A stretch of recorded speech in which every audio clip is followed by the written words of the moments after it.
Because unlike the rest of the tournament, this game cannot go to time. Right. And you see Mark looks like he's going for some utility here. Okay, he pulls out the Shadow Gate to prevent any kind of... he's hoping to prevent any target from multi-shot. At least on Maxim and maybe his units.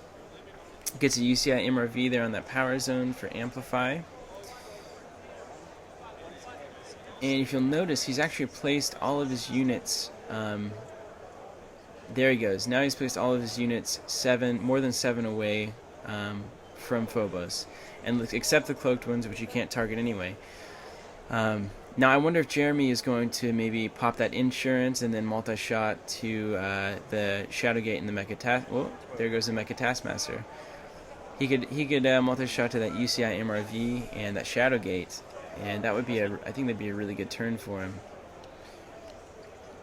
Mark resets his timer here. All right, so what do you think about this? So Phobos can't shoot anything of Mark's, but he could potentially pop a building here. Looks like he's counting on his range, but is starting to realize that Cloak has got it covered. Yeah, those buildings are such a higher defense, though. They have to roll lots of dice, and he'd get 3 P dice back, but at the same time, what's he really doing?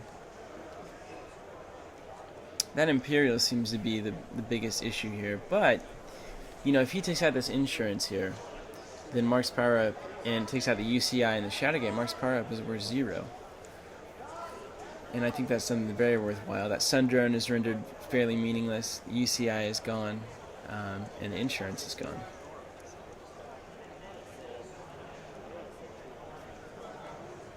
And you notice that Phobos is really suffering here from a lack of any kind of movement ability. Can't move through anything.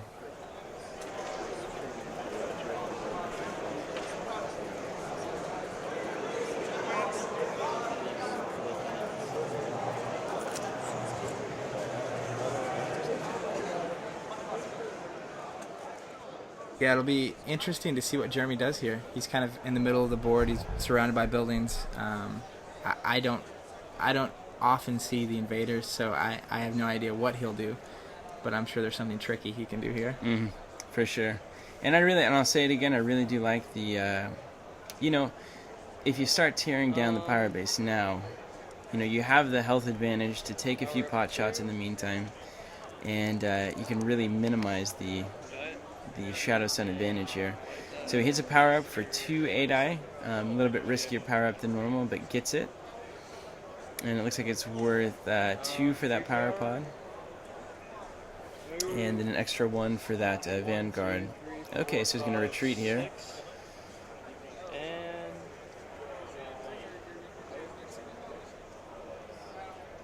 He chose to get out of the action there.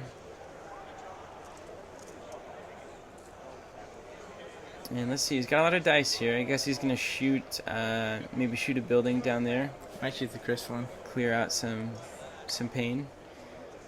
Yeah, Crystalline at this point I feel like is much more in Mega Zor-Maxim's favor than it is in Phobos's. Just because of that beatback threat and his mobility, he can really abuse it more than Phobos can. Yeah, so he's gonna blast the Crystalline. 86%. Pretty good shot. That's good odds. Disintegrate hits. And he gets 2 P die back, 1 for Monument, 1 for the building.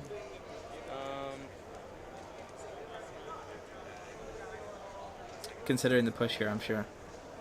Yeah, I think he's got nothing to lose. And again, we look at it, and that could have been the roll against Insurance or Skyscraper if he'd have stayed in the middle. So I don't know. I don't know if the retreat was his best option. I guess we'll see. Mark hits his power up, goes up to 9 P die, which gives him access to the almighty hammer that is MZM. Yes, he can do some nasty things. Hyper up. And that's what he's doing. It hurts to spend 6 just for a hyper up, but when you get such a deal out of it, can't argue. And he's going to go ahead and move over here in range of Phobos. And he has such a luxury here not having to worry about screening. Because Phobos just can't get there. And Phobos has to take a unit turn. Yeah. So a potential back-to-back here could be pretty lethal. If he's got that's kind of the downside of the Maxim machine, is that he has to pay those 6. But if he holds on to his power-up, rolls it, he can potentially do very well. So he's going to just go at Phobos with all of his 8 dice here, not even rolling any P die. And it hits, and he's going to go right over that power pod to gain 1 back. Yeah, the interesting thing here is that Jeremy can always refuel to a safer position. Mm-hmm. But at the same time, he took 2. And it looks like Mark's going to be taking a unit turn next turn. So he'll probably screen up, get some cloak going, and kind of get the attention away from his power base, which could be a very big move. Yeah, he definitely wants the attention away from his power base. And you notice, as you said, like his placement of Maxim here is forcing Jeremy to, take the fight over here away from all that juicy power zone, power dice goodness that is going on in Maxim's base right now. Now, part of me says, Jeremy, you should be attacking. You should refuel here, maybe get corner to corner with Maxim so that you could, hyper up and maybe move away, blast, move in, get a lightning attack for 3 damage total. But then he's there next to the Arcee or the Skyscraper, and he's having to deal with that beatback again, or even just a simple throw. So I'm not sure that he can afford to be offensive right now. Yeah, the position of Maxim here makes it where there are very few spots on this side of the board where Jeremy can be and be safe.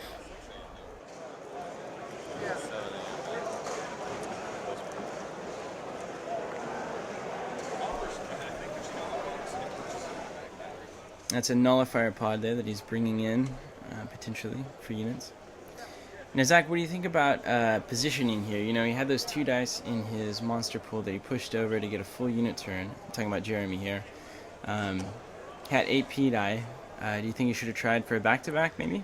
I'm a big proponent of unit positioning as far as when your unit turn is going to come. And I think against Shadow Sun, it's even more critical, in my opinion. Now, I don't play invaders often, so I don't know how they play. But at the same time, against an army with units such as the Shadow Sun, if you let them stay behind your unit turn all game, they can really do some mean things to you. And with access to beacon and cloak and all the things that they can do to help the monster set up, it's really hard. So I would have been considering taking a back-to-back there, or setting up a back-to-back earlier. And that hasn't happened yet. It might happen sometime in the future, but there's only so much time in this game. Yeah, and invaders actually do quite well from second position too. I think that's their strongest, with refuel, being able to essentially retreat their monster on a unit turn, so they can get in compromising positions on their monster turn, and then take their unit turns and put their monster in a safe spot.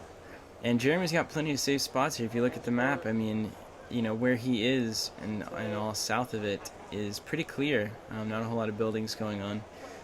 Not much to worry about. So now I find the Shadow Sun splash in Jeremy's army interesting. Mm-hmm. Now, did you have to play against his Phobos 7 in the I single did monster play tournament? against his Phobos 7, right? How did he use the same army? I'm guessing. Yeah, I didn't see any of this. Looks like he's going here for disrupt. It's a pretty decent shot, standard 76%, and he hits it. Definitely hits. So it's a disrupt and a power drain. -1 P die, and MZM is back down to his mega, or back down to his alpha. That makes him a lot less threatening. Oh, he's gonna have to spend 6 to do anything, which is a big deal. And he's got a unit turn coming up, so this could be a good swing for Jeremy here. Yeah, I like the disrupt. That's pretty big. That's a pretty critical splash, especially when you're playing a monster with such a high hypercost. Mm-hmm. That's a big swing. And he's got, he's got a nullifier pod on him here. It was set up very well. Got the C-type out, and those 2 vanguards he stuck around from last time. So very effective. And look at his units really starting to surround Maxim, causing a bit of making him feel a bit cramped, I'm sure. See, and I think, I don't know if this was by design or not, but Mark being where he's at now with Maxim, it takes the attention away from the power base. Mm-hmm. And we'll see here, maybe he's going to build that up now that he has the opportunity. Because, I mean, a disrupt is critical when you cost your opponent 6 power dice on a power or a hyper up. But at the same time, if you're letting them set up a 10 die power up next turn, what are you really gaining here? And 10 die power up for however long he ends up having it. Yeah. And it looks like, okay, he's got a glass airborne coming in. He's got an S-type there.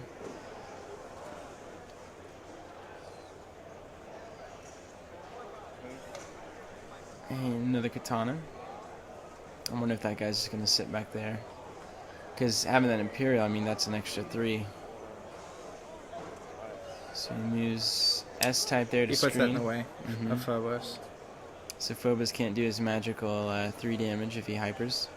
Got a Shadow Gate, so he can't shoot at him.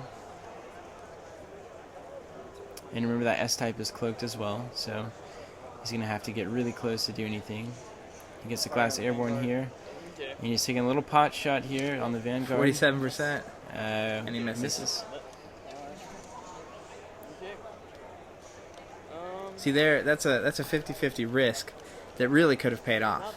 Had that hit, that'd be pretty intense, and it would give Mark unit control. You get more power dice, but at the same time, I think he's got a glass airborne knife over here now, so there's even more attention being drawn away from his power base, which Maxim is heavy relying on. And if his glass ape had hit a 3 by a miraculous, I don't know, it's probably what, 15-20% chance.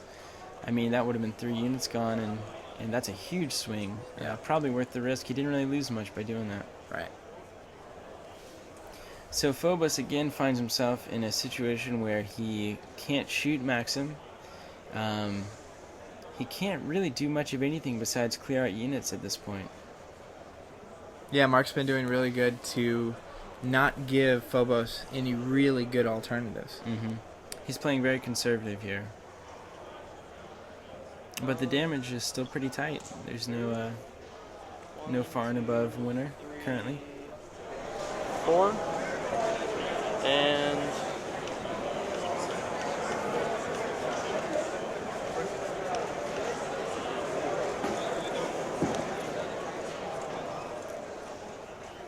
So what are you thinking as you look at this board? Well, I mean, what I'm thinking is, even if, depending on what happens, Jeremy only has so many power dice, and he doesn't really have anything set up to keep getting power dice, unless he just keeps killing units, which multi-shot definitely helps. But Mark's just got that power base over there. It's just... Alright, so he's blasting the skyscraper here, which is about his only target, without moving. 93% easy shot. Doesn't leave a hazard because of Disintegrate. And then he kills 2 of his units there, the S-type and the Shadow Gate. And your turn. How do you feel about that? Would you have taken the S-type or the Shadow Gate or the Airborne hit? I really like... Okay, so he held 6 in his monster pool, so he wants to open up some avenues of attack here. But that glass airborne ape, just getting that off the board really helps, especially because he's probably going to be using that C-type combo a few times on Max in this game, and you're almost always going to have units, that are adjacent, and to get that glass airborne out of here, I think that's a really good play. But again, the S-type he needed to clear out, and the Shadow Gate, was cloaking Maxim, so it becomes an issue. And Mark chooses to hyper up. Again, you saw he got the huge power up from his power base, went up to 10. Is going to move back here and take another pot shot, looks like. Yeah, and the pedestrianness of Phobos is really going to come into play here. It's already, look at it. I mean, it already is seriously affecting the game here. Mark can pretty much go where he pleases right now.